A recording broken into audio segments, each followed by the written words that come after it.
So UFC 246 was this weekend. Conor McGregor versus Donald Cerrone. It was Conor's return to the UFC after his boxing foray. He decided to take on Donald pretty much because Donald was an easy target. Donald's coming off of two losses, that being to pretty sure Tony Ferguson and Justin Gaethje. I mean, it honestly it kind of went as expected because from a storyline standpoint, it was Conor's chance at redemption in both the sense that he comes back to the octagon and he proves that he still has the skills, and from everything going on outside the cage, uh, the rape allegation that I must say did not go anywhere. I just have to point that out. But those allegations are nonetheless alive and not good. From punching the old man, in the bar. Don't forget the cell phone. Yeah, snapping somebody's cell phone in two and then holding it against their will because they got a picture they didn't like, whatever the fuck the case may be. Mm-hmm. He didn't like how the interaction went. This was Conor's comeback, and I mean, I agree it was, especially after the Khabib fight. The Khabib fight, he looked okay at times, but it was really very one-sided, right? I was very bummed for Cerrone. I wanted him to win so bad. And can we talk about those shoulders though? yeah. That was nuts. I was gonna say that is one thing is Cerrone. He said the day before at the press conference or 2 days Mm-hmm. before he said, well, all the critics always want to say Donald Cerrone chokes on the big one. Well, here's the biggest one there is. Let's see. And well, I mean, 40 seconds. yeah, and so yeah, let's talk about the actual fight. So Cerrone comes in and he kind of engages in a clinch because everybody kind of knows at this point that striking is not his best route to victory. Mm-hmm. His best route to victory is going to be going for a takedown and engaging on the ground. Yep. So Conor, what I personally believe is those shoulder strikes were just a minor annoyance. They were designed to get Donald Cerrone to forget about the takedown and engage in a striking battle. That is what they were designed to do. And that is exactly what the fuck they did. Now, there was a significant amount of damage landed as a result of those two. You know what I mean? Probably a broken nose, perhaps a broken orbital or something. But I heard the nose. That wasn't really intended. I mean, don't get me wrong. They were thrown with intent. Bad they intentions, had some power, but it wasn't intended to finish the fight or anything like that. It was just intended to knock Cerrone off his game plan, and it fucking worked perfectly. I didn't see that coming in the first. What was that? 10 seconds. Yeah, I remember watching it. I was just like, "What is happening here?" I hadn't seen anything. I hadn't seen shoulders like that with that much power. Yeah, ever. I don't think. And people's I watched Chael Sonnen, and he was saying that he had never seen anybody use those shoulder strikes, but John Jones used very similar shoulder strikes. I will say they're not half as effective as that because that was ridiculous. Yeah. John did more ligament damage in the shoulder than damage to the face via his shoulder strikes. But I mean, what it caused Donald to back up and kind of engage in a striking battle, and he threw a kick and he missed, and then he was wide open. He was 3 feet away at distance, ate a kick, ate a left to the side of the head, and went down. Once he ate that first left to the side of the head, it looked very bad. Once he ate the one flush to the temple, that his body was full sideways and Conor was on the side of his body and he got the full wind up and he went down. That was all she wrote, man. I mean, I was shocked at how long the ref let it last on the ground. Yeah, because he wasn't doing anything in the end. I was kind of shocked too, but I've rewatched it now 4 or 5 times, and Cerrone was even grappling. But once he had his neck and back against the cage, once he kind of got flattened out again, he couldn't move. He did eat a little too many shots. But at the same time, it's a high profile fight. You do want to give him every opportunity to survive, and it wasn't egregious. It wasn't like a crazy, oh my god, this went on too long. But it did probably, there were some unnecessary shots landed. Yeah, sure, 100%. Yeah, well, just when you see the legs and the back folded like that, they can't go anywhere. Yeah, he was stuck. He couldn't hip escape or anything. That was it. And Donald did look like he was in a 5-round war. He looked fucking awful. Now, I believe the gate was I think it was like 11.4 million or somewhere around there. I believe it That was the much? fourth highest gate in UFC history. Really? And Y- that was all Connor alone then, essentially, yeah, and Cerrone. pretty much all Conor alone. Now, this was really the first fight that was only available on ESPN Plus because prior to this, everything was available on traditional pay per view. Hmm. Um, Now Well, this was there was Nate and Jorge as well. yeah, but even then, I do question how I do question whether they even got half the number of buys that something like this did, just because of you know of The the name Connor value. brand. Yeah, Yep. because the ESPN stuff is not disclosed, so they don't disclose buy rates or anything like that. But Dana White, I believe, said under the old numbers this was trending to do 2 million. Hmm. Or it might have been Dave Meltzer, but like pretty much under the old numbers, under the old system, this would have done 2 million easy. So this I do it definitely put a dent in the numbers. I'm not saying it didn't do great. I'm not even saying it didn't do something like 1.8, 1.7, 1.5, but I do question how much of an effect that had, like that ESPN Plus barrier. Um, Yeah. Well, and the card was so lackluster. it really was. I mean, there Like was I couldn't even pay attention to those first couple fights. yeah, I Mind mean, you, I was working when watching them, but there was the it Pettis was fight hard. that was supposed to kick us off on the main card, and Yeah. it was a dud, and not that it wasn't a great performance by Diego Ferreira in his own right, but Hmm. it was not how they expected the card to kick off. There's no fucking way. No. No, and Holly Holm, very talented fighter, but unless she's trying to knock someone out, it gets pretty boring. That The was hard to Alexei watch. the Alexei Olenek fight was fucking really good. I Um, heard that. I didn't get to watch all that one. yeah, that was an amazing back and forth grappling match. Hmm. Um, but I mean, as far as yeah, name value and entertainment, Holly Holm was a name on the card, but she fought to a boring decision. It just wasn't Yep. wasn't that inspiring. And I will say, the way we ended the card though, it left it left a good feeling, a good lasting impression. It really did because I felt hopeful that you know this division could get back on track. Whether or not it's 170 or 155, Hmm. like both divisions are kind of just stuck in the mud right now. We need something to spark it, and I think whether or not Connor is the man to challenge for the title, I think like whoever beats him next will challenge for the next title, regardless of, Yeah. of which weight division. And I think having more eyes on the sport is nothing but good. I mean, I I had a bunch of friends that have never watched a fight before in Discord. We were talking with them the whole time, through it about it, and they loved it. Hmm. Like these events always do bring out a bunch of new fans, and I love that. Everyone's talking about it. Everyone saw it. Everyone knows what happened. Even if they didn't watch it live, they've seen the clip by now. And Yeah. Could yeah, watch the whole thing on Instagram for yeah, at least honor. and that's something else that's great is the UFC doesn't mind, especially with a Connor. Like a 30-second fight, they'll release the whole thing for free. They won't even issue copyright Yeah. requests. No, they don't mind. Um, Now, as far as next opponents, we have Justin Gaethje. He's the last man to beat Donald Cerrone. We have the Tony Khabib winner. We have Nate Diaz. We have Jorge Masvidal. Yeah. We have Kamaru Usman. We have Kevin Lee. Um, I think Connor will Connor will take the highest profile / easiest fight of that group. Agreed. We do not know yet what exactly is happening with Tony Khabib. I think the thought there is if Tony wins, Tony is a very easy win for Connor, and that would be lead to big money down the line. I'm not saying I necessarily think that. Like, not even that I necessarily don't think that. I just Hmm. um. So then I we think have. I think the easiest fight for him is Gaethje. I agree, but I think the how big the fight itself is in terms of Hmm. like prestige matters too. So like if True. That's true. Tony beats Khabib, Tony is number one. He will get the fight. If Khabib Yep. wins, I think he fights a Gaethje or a Nate Diaz to get the fight.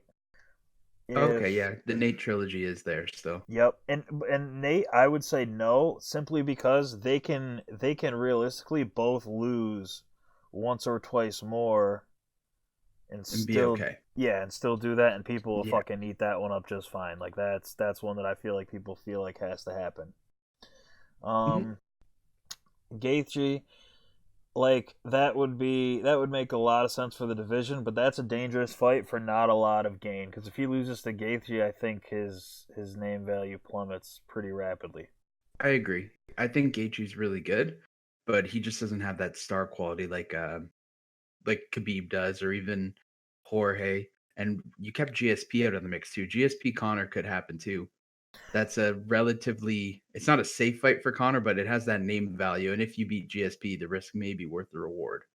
I agree, but I think in order for that to happen, see if that were gonna happen, I think Hmm. Khabib would have to win. GSP would have to fight Khabib. Connor Oh, would that would have be to amazing. fight Gaethje or Diaz, and then it could work out where if GSP beats Khabib, GSP Connor is the next fight, and that could even be at That's fair. 170. You know, for That, GSP to come back home in a way to get his, try to get his welterweight yeah. title back, and that's all dream booking because obviously this is Yeah, all so far down the line and all that, but that would be. Can you even fucking imagine? that'd be amazing. And I then love GSP Kamaru Usman as well.